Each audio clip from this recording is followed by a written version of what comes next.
Welcome into DC On Screen, a podcast about the DC Universe properties being brought to film and television. This episode is a very special episode. It is part 2 of a 2-part big epic crossover with the Suicide Squadcast. So guys, I'm your host, David C. Robertson. This, as always, my co-host, Jason Goss. Hey! And welcome to the show, Tim and Scott of the Suicide Squadcast. Hello. Hey guys, thank you so much for having us on here. I cannot wait to just kind of let some frustration out. Do it, man. We have said this on our show before, by the way, but I want to again, and since you're here, officially congratulate you on having a cooler name than us. Oh, thank you very much. I do have to say, I really like what you guys have done with this place. It's very cool. I like it. It's very roomy, right? Spread your legs. Yeah. I still love the fact that this is a little inside baseball, but David and Jason and I actually live like 30 minutes away from each other. It's so weird. Yeah, isn't that nice? That's pretty weird. What's up with that shit? I mean, seriously, you guys... I mean, what is it like? I've suddenly come across all these people from Birmingham that are big comic book fans. And like, seriously, what are you guys drinking down there? It's the hub, man. Not to disparage some of the recent progress in Alabama or Birmingham in particular, because I could go on about how we've made steps, but we live in Birmingham and we need a fantasy world. You know, that's actually a pretty solid argument. Well, not only that, but we need the internet to find other people to talk about this shit with. Right? It is even like I literally work in downtown Birmingham, and I can drive across it in 10 minutes with good lights, like from front to back. It's a small town, man. It's good to find other people. All right, so before we go any further, I do want to mention this is part 2. So we have a link in the description for part 1 on the website, on the Blog Talk Radio, wherever you're finding this. There'll be a link below, or just look for Suicide Squadcast. Awesome name, as Jason said earlier. Mm-hmm. So that is a safe for work part 1. This is not safe for work. No. Hell no. And if you haven't seen Batman and Robin in the 30 years it's been out, how spoilers. 19 years. If you were, like Tim, lucky enough to avoid it for 19 years. Yes, I am very proud of that fact, by the way. And if you want to hear a little bit more about that story, tune in to part 1. And all I have to say is, what the hell? He's been bitching and moaning on Twitter for like 2 weeks now. And I'm just in here going, whatever. I sat through that sucker in the theater. I paid well, I didn't pay. My dad paid money. But still, money was paid to see that movie, and I had no escape. This man has started and stopped this movie like 3 times. I'm like, oh, get over yourself. No. You're wrong about that. I have actually, this past week, I have started and stopped this movie 6 times. Oh, that's even worse. Oh my gosh, dude. Look, I'm going to tell you right now. That's bad. I did not see the last half hour of this film literally until about 3 hours before we recorded. Oh, that's bad. I mean, I gotta say, as far as like the flow and the tone and the overall like overarching stories, you miss nothing. No, I've seen it. I've seen the final half hour. Yeah, it's not like I would have gone, oh, if you just watch it all together, you can really like experience it, and like all you did was like separate the torture in your life. Prolonged it. Yeah, and like anyone who saw it in the theater just had to watch Uma Thurman overact in fucking 30 feet long face format.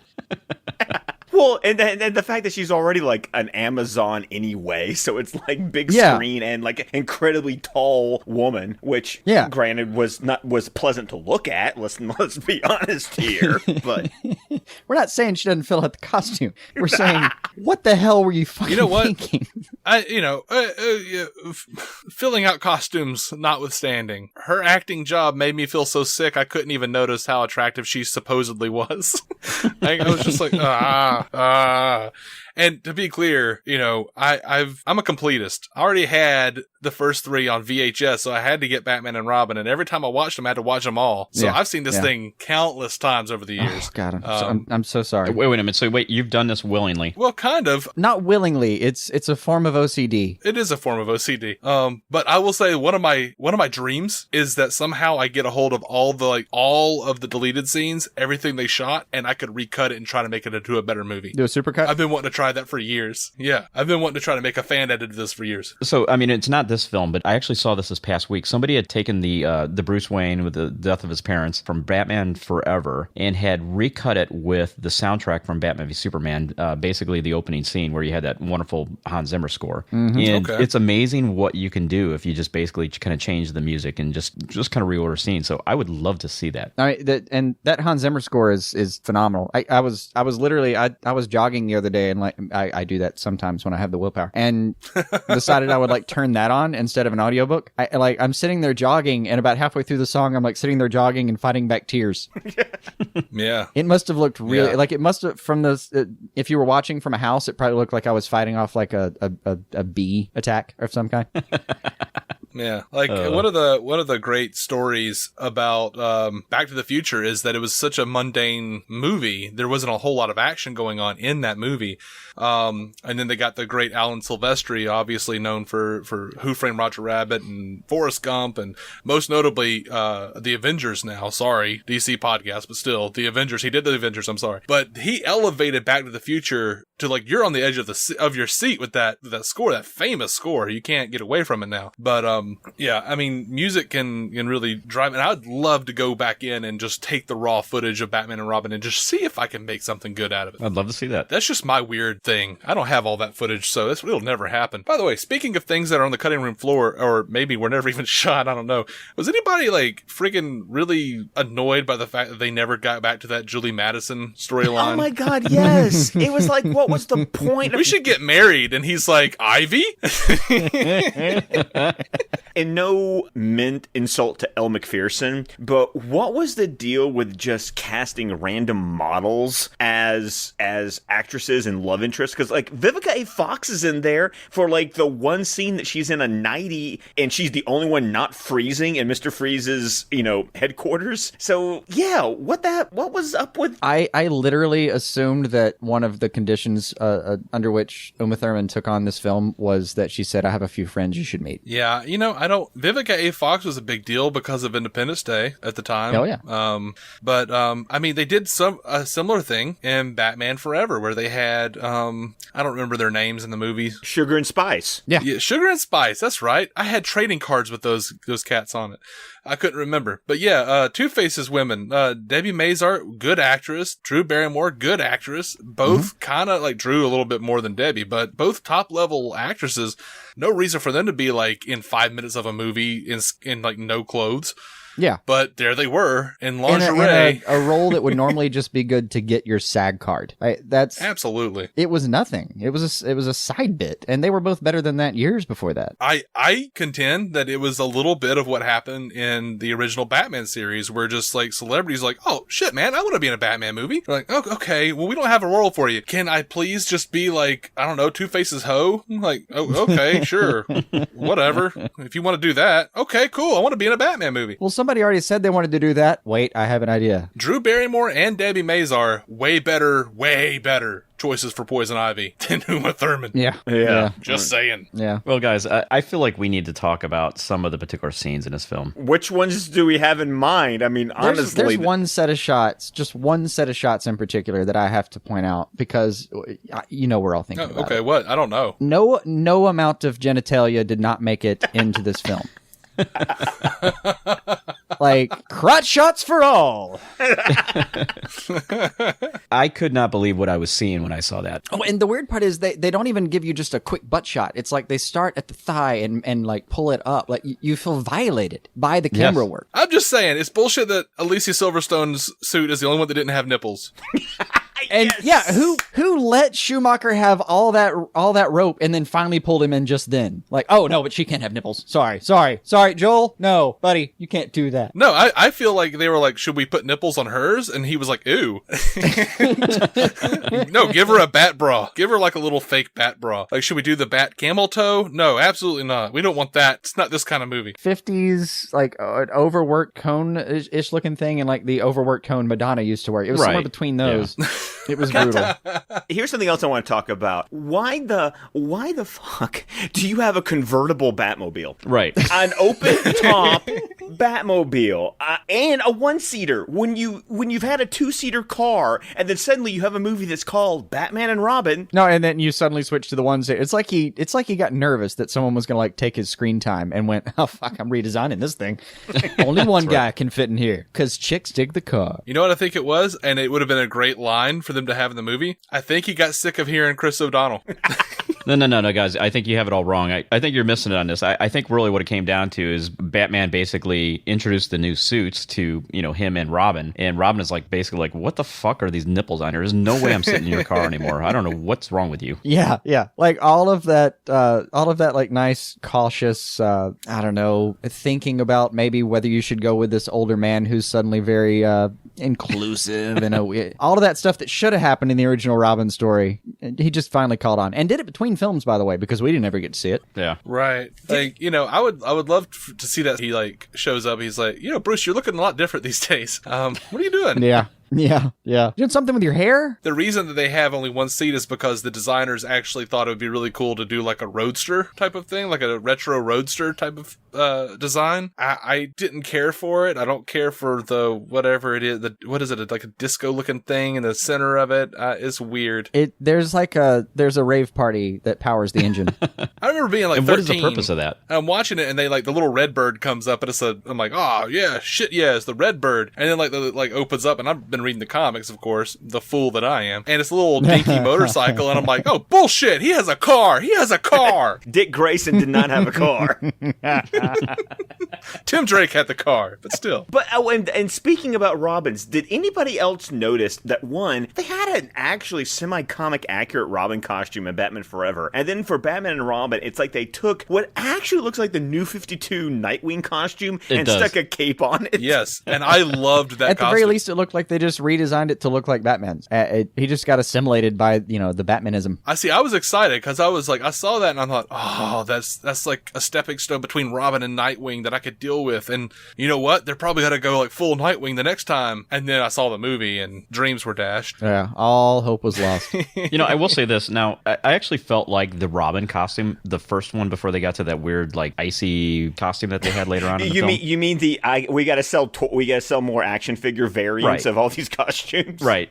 So we'll talk about the action figure variant that they had later. Yeah. But like I think the initial one actually, if you take those fucking nipples out of there, it actually looks like a fairly decent costume if it wasn't so shiny. Like it actually, like I could see something like that actually working today. Mm-hmm. Yeah. No, like Greg Capullo would draw that just fine. Yeah. I mean, I actually felt like it wasn't too bad. But then it just got freaking ridiculous by the end of the film. When they like dropped off into a phone booth and changed into their silver lining costume. The one that apparently Alfred had time to design. Oh, no, they had to go back to the Batcave to do all of that to get. I mean, I don't know why I'm trying to introduce logic. It was probably just sitting in an alley. The bat blade, all that bullshit. But importantly, like from what I understand, what happened is like they actually brought in the toys to the costume designers and said, "Make this." Oh no, did they really? That bullshit. That's what I've read that. Lots of rumors and lots of myths happen on the set, after the fact. That's the scuttlebutt as it is, yeah. Okay, David. So, David, you jumped on something I didn't quite understand.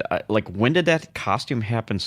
When did that switch happen actually in the film? Because all of a sudden, suddenly they're in different costumes, and I was like, because I've only seen it one time. I was like, what just happened? I mean, shit is going down, and they stopped for a costume change. So, I mean, to the point you made, they're basically in some alley. Did they literally suddenly all duck into an alley? I mean, that must have been kind of awkward. They're all stripping out of their costumes and putting on these other ones. Oh, and really awkward when Robin pops a little Robin boner because he sees Alicia over there.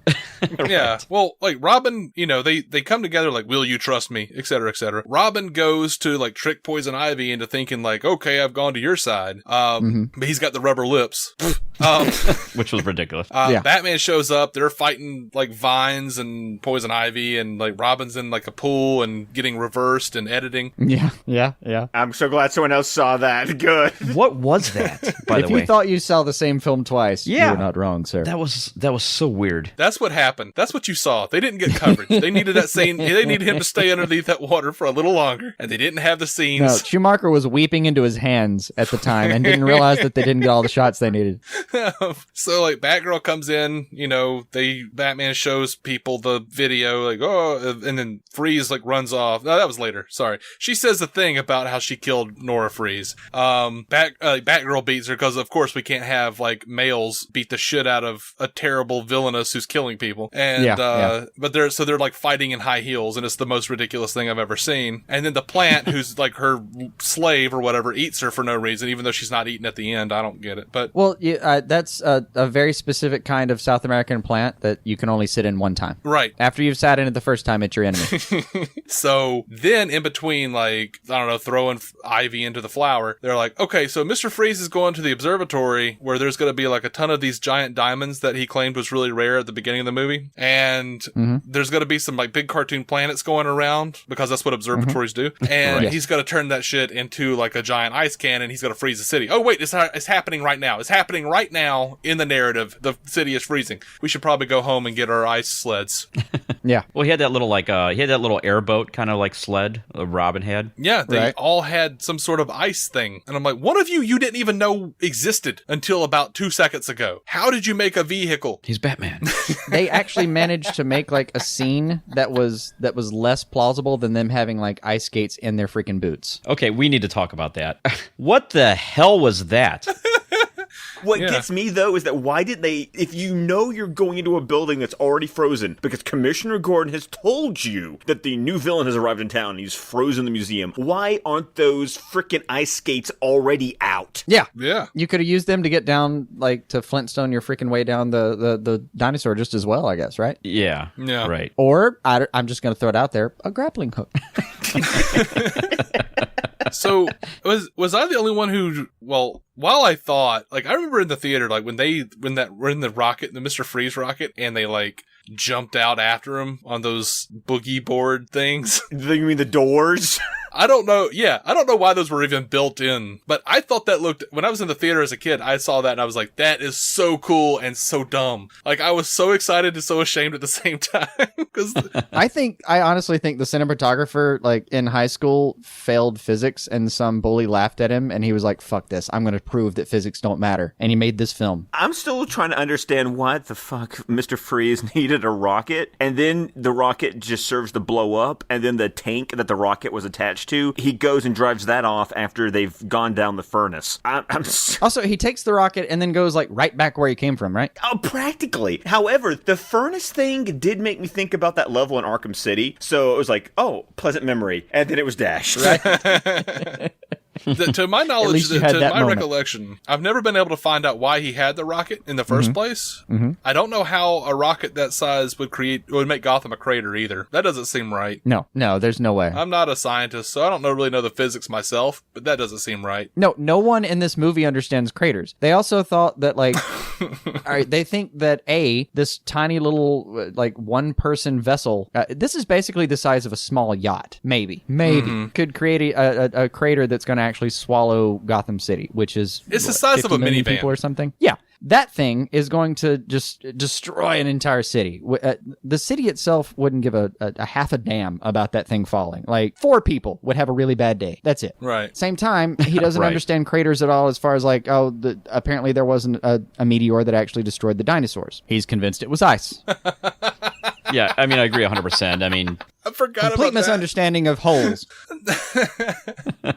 Which is really why his wife was frigid. Boom. Right. Oh, can we also talk about the fact that now that I'm watching it about, 19 years later, Poison Ivy makes so many more sexual innuendo. No, she makes the same amount of sexual innuendo jokes.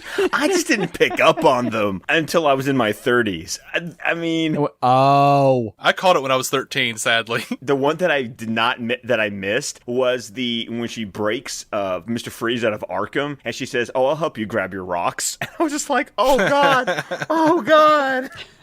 Yeah. My favorite was "My garden needs tending." Yeah. Yes. Right. Yeah. That one was it didn't matter what age you were. You somehow, like, you dropped your nuts when you heard that one. You couldn't help it. Oh, and the nice stems, buds too. We can keep on going. right. See, okay, look, you guys are making an excellent case for why I think they knew exactly what they were doing. Like, it's awful, but it's so clear. Look, do you think it's possible that the writer, like, writers, was it just the one writer, and then it went through, like, a series of uppercuts by a couple other people? I'm sure it did, because Akiva is the only one who gets screen credit for it. But so she's the one they blamed, like, she's the one they threw under the bus. Yes. He. I'm sorry. But man, do you think it's possible that this whole script was written as kind of a like a joke to one of the producers? That like the whole thing was written and they thought, oh man, he's going to think this is hilarious. And then the guy accepted it and they thought, oh shit, what have I done? Well, that would certainly explain a hell of a lot more than the sad reality. Yeah. I think he probably wrote something legitimate and they kept whittling it down and changing it and memoing it like until it was what it was. And that coupled with the fact that no one, everyone wanted to do it because they were like, it's Batman, and look at Batman Forever was huge. And they get there and they're like, oh, this is shit. No one's into it. Yeah, that's the thing about movies, and it's always so weird because it's so much difference between movies and theater. Because in theater, once a playwright writes a script, you don't fucking touch it. It's gold. That is gospel. Right. Oh yeah, playwright is God in the theater. They literally have him stand up after the play is done sometimes, so he gets his own standing ovation. Exactly. And if they want to make any changes, if a play is being produced, he's there. And if there are any rewrites that happen, he or she makes them. What I've learned so much is with movie scripts is you can write that first script. Once they pay you the check for that script, it's like fuck off, and anything can happen to it. But it's still going to be your name on the screen. But you never know how many hands that script goes through. So I would not be surprised if Akiva got fucked on this movie. Oh, guaranteed, Akiva got fucked. I mean, I've heard worst case scenarios where the rewrite process went into the hundreds, where the guy who, man or woman who was actually on the credits was, I guess, the first draft, and then it went through literally 3 digits worth of rewrites. Nothing recognizable by the time this thing was actually out there. Yeah. Like, that is just, I feel really bad for those people. Well, and you hear that all the time in films that really it has no semblance to what they originally had turned in with the script. I mean, that's happened many times. I can't remember how many different times I've actually heard that. Like, Greg Berlanti did the original script for the Green Lantern movie that got, shat upon so heartily. Apparently, according to everyone who actually read the original script, that was going to be a damn good movie. Mm-hmm. Yeah. I didn't think the actual movie that came out was all that bad, but still, it did not get acclaim. It had a lot of editing problems. It had a ton of editing problems. It did. I have actually seen the extended version, and it's the editing. Some of the editing problems are gone. Look, this has got to stop. This has got to stop being a thing with WB, man. Like, guys, stop editing these things terribly. Oh, it's a great film. Can you just do it like 30 minutes shorter? I weep for what we could have had. Well, let's get back into Batman and Robin here, because I know you guys want to not talk about it, but no. Actually, do you guys remember an episode of the animated series, the new adventures called The Legends of the Dark Knight? Yes, I love that episode. Yes. Do you remember the Joel Schumacher call out? Yes, I do, because the guy's name is Joel, and he's got the feather boa. Yes. And he's got the long hair, and they're all talking about all the things that they think Batman is like, and he's like, are you guys talking about Batman? I love Batman. I hear he wears like really tight leather suits, and his car can drive up walls. And they're like, get real, Joel. And I love the fact that it's like the girl who looks like Carrie Kelly that tells him to fuck off. all right. Yeah. So good. Anyway, yeah. That related, see? Tim, I know you wanted to talk about sets. Yes. Well, I mean, we kind of talked a little bit about it. I mean, first of all, like, talk about the Batcave. Like, what was up with that Batcave? There was basically all these, like, weird neon lights and then these little lasers shooting in different directions, and then the enclosure that covered up, the Batmobile. And I guess the one I remember was Robin's bike. Basically, this thing would kind of open up and it had this elaborate bat symbol design. Now, was this designed that way because they were basically selling toys that had these designs? I just don't remember. It's got to be. I don't remember. No, the Batman set, the actual like Batcave set that they released with Batman and Robin, and I know this because I have it, is the exact same is the exact same one that they released with the 1989. They released that thing like several times. The same Batcave Wayne Manor set that like folds up, and they put different stickers in every time to put on the computer screens and whatnot. But so I think more than anything, it was just very, very I think it was just the designers in a lot of cases, and that's what they thought was cool. Like Schumacher and his team, they started all the neon light shit when like you have serving trays that have looks like a open bar sign on it. It just seemed like everyone got very excited about LEDs around this time. Yeah. And was anybody else like was anyone else not surprised that Schumacher did Phantom of the Opera? I mean, he basically did it in both of these, in Forever and Returns, like the big like gala scene was almost exactly the same. Like they did the same like start high, pan low shot. They just changed out the performances and the decor. It was actually probably the same set. They have like the big, they have the Gossip Gertie and the big drums and all the things. I don't know. It was rough. That wouldn't be surprising at all if they pulled that right out of storage. That's why I told Jason that he should probably watch Batman Forever first, because if anything, like, it's actually important to see that, so you could say Batman and Robin was even more of a hack than we thought. You gotta go back to the old one and say, like, look, they reused these sets, and it's a progression, I think, of just like more and more ridiculousness. They had the giant statues in Batman Forever, but now they have to have several more, and they're much bigger, and they apparently crumble if you freeze them, and it's ridiculous. I don't know. It is a pretty city. It looks cool. It looks like a place I would want to go to if I wasn't afraid of, a random ice car falling on my head at any given moment. Yeah, I always love that. Like, you always see the one road that kind of drives basically through the top of the city between buildings. And I always kind of wondered, like, how they have that thing supported. Is it basically just cantilevered out from each building? But that thing kind of goes way back. You actually saw that in Batman the Animated Series as well, which I always thought was kind of a cool look. But what about some of the props? Now, we have to talk about that. We had things like a bat saw. We had a bat credit card. Oh, God. I think we can stop right there. Was that? And the expiration on the card was forever. Forever? Yeah. I know. What was the company, like Goth Bank or something? It was Goth Bank. No, well, I know, it looked like American Express card, but it actually says Goth Bank in the corner where it would. And they used the American Express tagline, Yeah. Before Samuel L. Jackson got involved. He's Capital One. Never mind. Sorry, I mix up credit cards. I avoid them. Yeah, me too. So that was just ridiculous as well. What about the grappling bar that Batman uses at the end to save the scientist, but then come right back up? And it was like, how?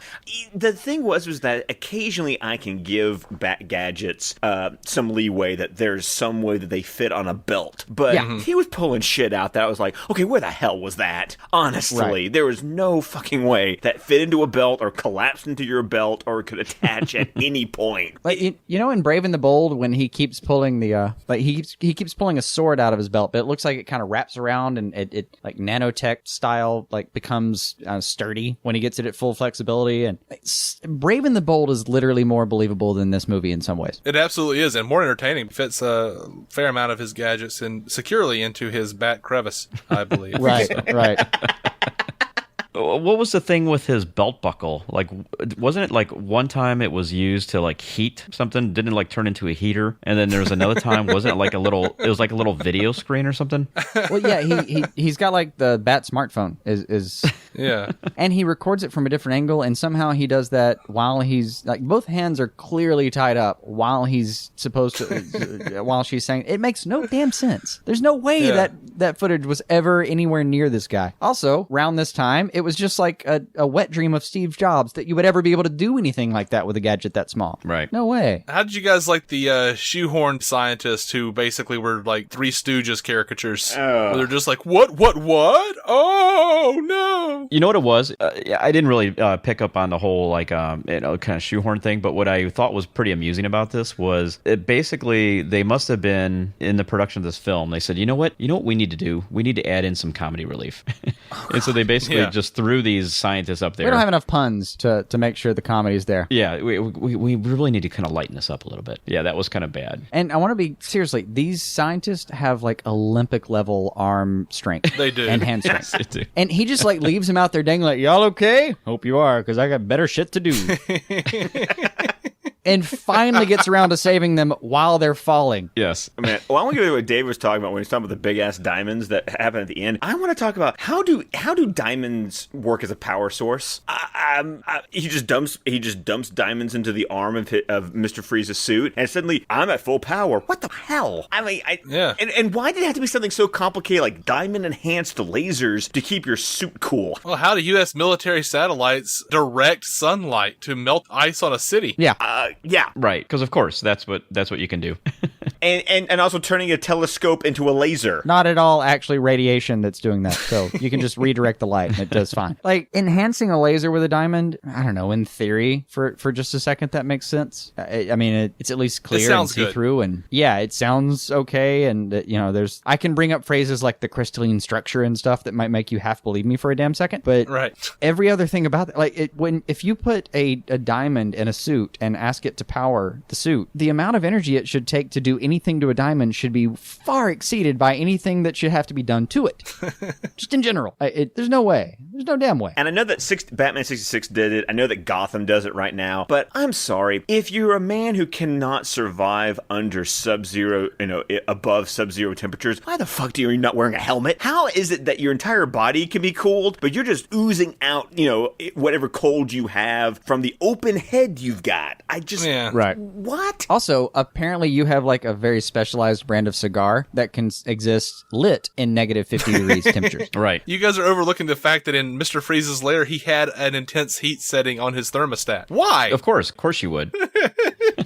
That at least works with the Mr. Freeze's first appearance in Batman 66, which they kind of where that it's like I click the toggle switches and suddenly I can make portions of the room quote room turn temperature red. and turn red, right? The beloved red and blue filters. Yeah. Yes. Right. Which at least I appreciated the cold zone in Arkham Asylum that kind of called back to that. With, by the way, Jesse Ventura as a guard at Arkham. That was just weird. Right. Yeah, that was weird. I didn't even realize that was him until later. I love the other guy too. The guy with Who the is eye the other patch guy? who just I don't know, but he just stood there and watched Poison Ivy F his boy over, Like he was just waiting his turn, hey man, when's my turn? When's my turn? You're choking. What he's falling over and stuff, but hey, okay, I'll kiss you. I just assumed that was a drug addict and he was waiting for whatever his hit was. It's cool. Is that methish? So did you guys kind of notice a lot of the rubbery icicles throughout this? Oh yeah. Oh, absolutely. Yeah, they'd be opening a door that had all these icicles, and they'd open it, and it was clearly these rubbery icicles. They genuinely wobble. They'd wobble. It's that's how little effort they were putting into this. Yeah. And then the other thing too, one more thing on Mr. Freeze that I want to talk about. Did you notice how he had the lit up areas in his suit? Yeah. Why did they design a lit up bra on his chest? I want to know. I was more interested in how that lit up mouth thing worked, because he was lit up inside of his mouth, man. Oh, was he? Okay. Oh yeah. He was lit up inside of his mouth. That's not human. That's not okay. And I don't think the freezing process does that either. No, let's talk about the one that my wife even noticed, which is as he's falling out of the rocket and suddenly metal wings are going to help him to glide through the air. And all my wife said, why does Mr. Freeze look like he's got a metal butterfly on his back? And I went, oh my God, I've never seen that before. That's hilarious. Hey, you know what? Physics or no, that was a badass thing. That was badass. Was that the same as boogie boarding on the doors? Oh, I hate anything you have to preempt by physics or not. Right.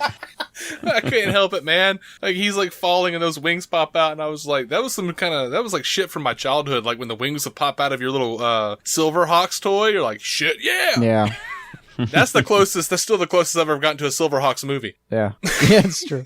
Or a Silverhawks DVD at this point, right? Oh, I have them. I have both seasons. Anyway. Oh, you managed? Okay. So yeah, most of the things in this movie don't make sense. I actually wrote down about half of a page and just went, you know what? I'm exactly 30 seconds into this movie. Yeah, I stopped writing things down because it was too overwhelming. I started writing things down. I'm like, okay, I'm gonna have to write everything down so I could fill up for an hour and a half, combined episode here. And I was in the same boat. I literally had my page filled up within the first 10 minutes of the film. I'm laughing my ass off at all three of you who actually wrote shit down. I'm sitting here going, what the hell? What? Why? What even possessed any of you to think that was a good idea? No, I was planning for how my brain works. This was bad enough that I was going to try to repress it. Well, I wanted to, I'm an engineer. When I plan things out, I put all these things together and I try to organize my thoughts so that's a little more coherent. And it became to be too much and I just gave up. My brain could not handle this movie. How can you try to organize something that itself is not organized? I mean, the plot jumps around in ways that's how does this connect to that? It doesn't. It doesn't. That is fair. You're trying to do a proof for 2 + 2 = 3. Right. No. And just alone, the effects of ice, the effects of his gun during the movie alone would just baffle you beyond any kind of capacity. You got no fucking chance, man. No, none. I'll say this though, when I don't know why they put him in the same jail cell with Poison Ivy. I really don't. Because Arkham. It doesn't make any sense. I don't know why they gave him his suit. Because Arkham. Well, to be fair, they did that in Gotham as well. That scene looked badass. The shot of him like in the shadows with just that little bit shining. Yeah, that looked good. And that was some of her best acting, just looking scared. Yeah, he says something about the winter of your doom or some bullshit. Like, whatever. That was badass. All of that. I was like, yeah! Finally something I like in this movie. That doesn't have to do with Alfred dying. I want to talk about kind of the legacy of this film a little bit as a wrap up, because we talked in part 1 how this kind of killed the Batman franchise until 2005 when Batman Begins came out. But it also, not only did it do almost irreparable harm to Batman, it almost did irreparable harm to comic book movies as an industry. I mean, the only redeeming factor was that in the same year, or was it the year after? I don't remember. Blade came out from New Line Cinema, but it was such a sleeper that it developed kind of like a cult following. But except for that, I mean, call me out if I'm wrong here, but there wasn't any redeeming film until about X-Men in 2000 was kind of there, but then Spider-Man in 2002 was really like, okay, comic book movies are coming back. Well, those were the films that actually redeemed this. It was actually like X-Men. And Blade gets a lot of credit because the Blade franchise actually it produced a lot of money. Like Blade gets a little bit of credit. The Spider-Man films get a little bit of credit, even though you kept rebooting them because Sony.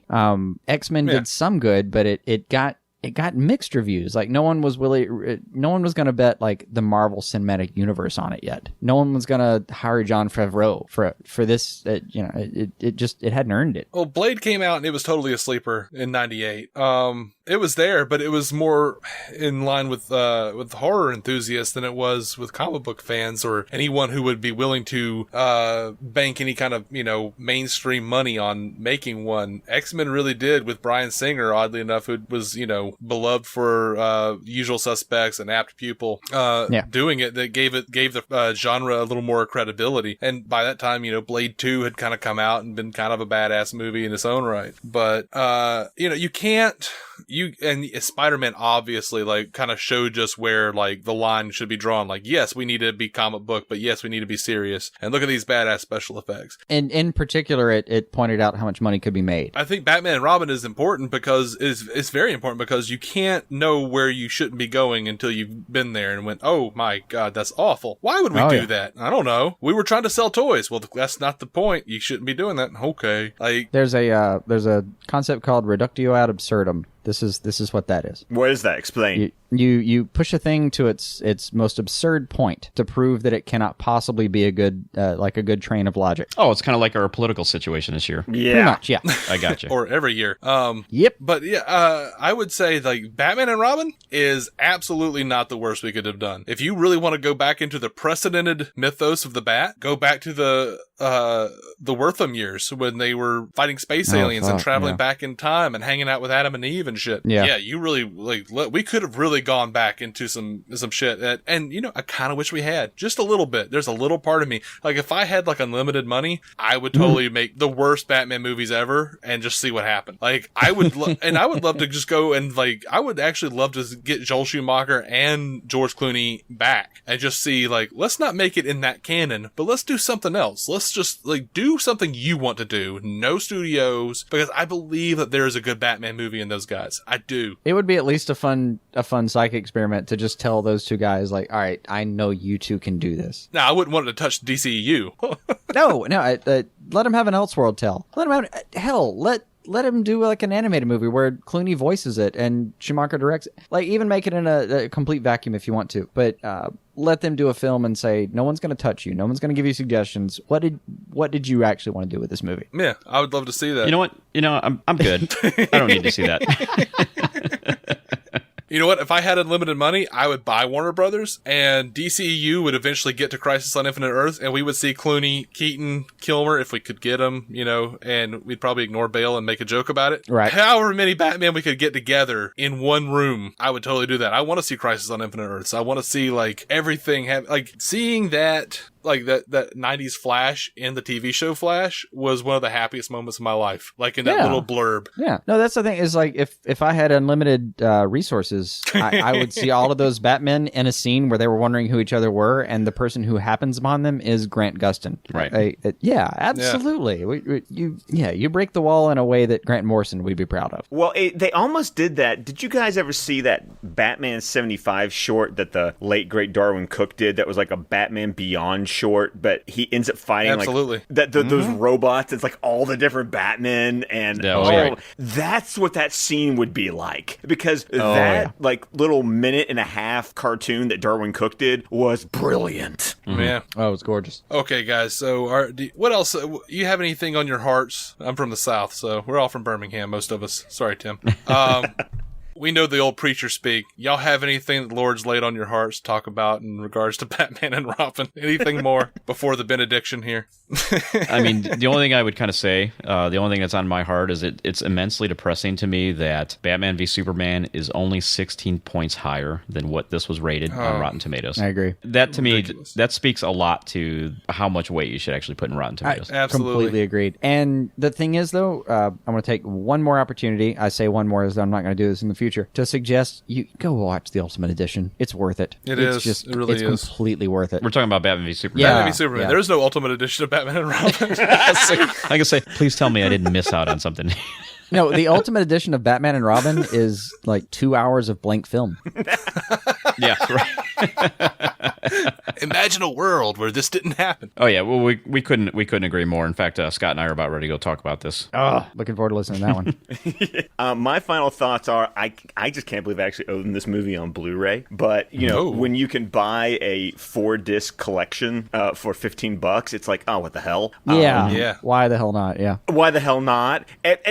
And that's my overall feelings of this movie, is kind of like a why the hell not? I will go back and watch Batman. I will go back and watch Batman Forever. I'm not fond of Batman Returns, but I hate Batman and Robin. for as dark and as gross as Batman Returns is, that's how fucking stupid Batman and Robin is, in my opinion. So, I mean, they're kind of on different ends of the spectrum for me. Right. Well, I can say this. I will probably never watch this film again in my life. Good for you. Good for you. And I actually, right before I came down here to record, I mentioned that to my wife, and she goes, well, maybe we can make a drinking game out of it. Like, every single time something stupid happens, we take a drink. And I just basically reminded her that we're parents and we have children in the other room. We can't get shit-faced. That's like my bachelor party when we did the drinking game of drinking every time it said fuck and Big Lebowski. I was passed on the floor in 10 minutes. Yeah, right. yeah. If you were 21 and a half, 0 responsibilities in your life, you're already past your freaking finals. And this was like the 2 weeks before you had to go visit your parents. Every time something stupid happened in this film, you would die. You would be declared DOA at the hospital 45 minutes after you started the film. Or at the very least, you would need those 2 weeks to recover. I think every time a filmmaker receives a ridiculous memo from a producer, they should be allowed to send them a copy of Batman and Robin. It should just be on hand, on set. Like a few hundred copies. They send them the disc. Like, oh, well, let's see what they said about that memo. Oh, yeah. What you get Batman and Robin? I got Batman and Robin. Oh, that's bad. I know. It really didn't like my idea. How about you guys? Did you have any final notes? I think that was my final note. That may be right. I think Jason gets the last word here. Not all heroes wear masks. That actually wasn't a bad line. It feels like it was stolen from somewhere else, though. See, we're going to bookend it with something positive. Right. There were some okay things in there from when they decided to write a movie intermittently. After the drinking game that must have produced this script. Right. When it wasn't a toy commercial, it was a fun thing. I actually did. I was like, after watching it, I was like going around, because like retailers just stopped selling it. You had to go to like Big Lots or some shit. And those Batman and Robin figures were in Big Lots for years, for like 10 years. Yeah. Yeah. After, because no one wanted to buy them. And I just kept looking around I was like, everything else was an action figure. I just kept looking around for the dying Alfred figure. I couldn't figure out why Julie Madison was in it and she didn't have a figure. McGregor Alfred? Yeah. That's the exclusive variant. Yeah, Bruce falls down and Alfred picks him up. Dude, Schumacher did that shit before Nolan did it. Why do we follow Master Wayne? To learn to pick ourselves back up. I'm just glad it was Goff who got there first. I just like Michael Goff. I have no affection for Shumacher and his cronies. Not really, but anyway, yeah, that's gonna do it. I think. Anybody else got anything else? I got nothing else. I got nothing. I'm done with this film. Forever. Guys, thank you so much for listening to our massive, epic, gigantic size team up with the Suicide Squadcast. Suicide Squadcast. Did I say that right? I don't know if I said that right. Anyway, Of course you did. Yes. I think you got it. And if you didn't, I'm good at editing. I had a mini stroke there for a moment. We do have a long-running tradition of pronouncing everything badly. Our listeners are used to that. Why stop now? Thank you. Right. Thank you to the Squadcast for doing this crossover with us. Yes. Guys, where can we find you? Guys, you can find us at suicidesquadcast@gmail.com. And if you want to reach us individually, you can reach the show at Suicide Squadcast on Twitter. And you can reach me on Twitter at AlanFire. And you can find me at ScottDC27. And yes, that is a Batman reference. All right, and generally speaking, where can you find the show? Wherever you can find podcasts. Yeah. At Podcatchers. Every podcatcher out there, you can find us. I mean, iTunes, Stitcher, whatever else, Google Play, pretty much I'm everything. going to suggest right next to where you can find our show. Yeah. Right? Hey, At least for this episode. So, sorry, I'm used to directing people to our website, dconscreen.com. See how I did that there? You can find every episode there. You can find us on iTunes and Stitcher as well, or wherever pods be called, y'all. We are proud members of the Giant Size Team Up Network, giantsizeteamup.com, for all of those wonderful shows. Go check out our buddies, Steve West, Jacob Raspberry, Screen Explosion. Until next time, guys, as always, please, for the love of God, keep some DC on your screen. Just not this one. Yeah. See you guys. So yeah, Tim, Scott, again, thanks for being on the show. We loved having you. No, it was our pleasure. Thank you very much. And we actually need to get going, so we're going to go record another episode for our show. So thanks a lot, guys, and Sweet. We'll catch up with you again some other time. Bye, guys. All right, guys, have a good night. This is why Superman works alone. Lucky Land Casino, asking people, what's the weirdest place you've gotten lucky? Lucky? In line at the deli, I guess? Aha, in my dentist's office. More than once, actually. Do I have to say? Yes, you do. In the car before my kids' PTA meeting. Really? Yes. Excuse me, what's the weirdest place you've gotten lucky? I never win and tell. Well, there you have it. You can get lucky anywhere, playing at LuckyLandSlots.com. Play for free right now. Are you feeling lucky? No purchase necessary. Void where prohibited by law. 18 plus. Terms and conditions apply. See website for details. Here's to choice, to making your voice be heard, to getting exactly what you want, especially when you eat. At Subway restaurants, you choose your freshly baked bread, meats, cheese, and veggies to make a sub that's just right for you. Come in and create yours today. Subway, eat fresh.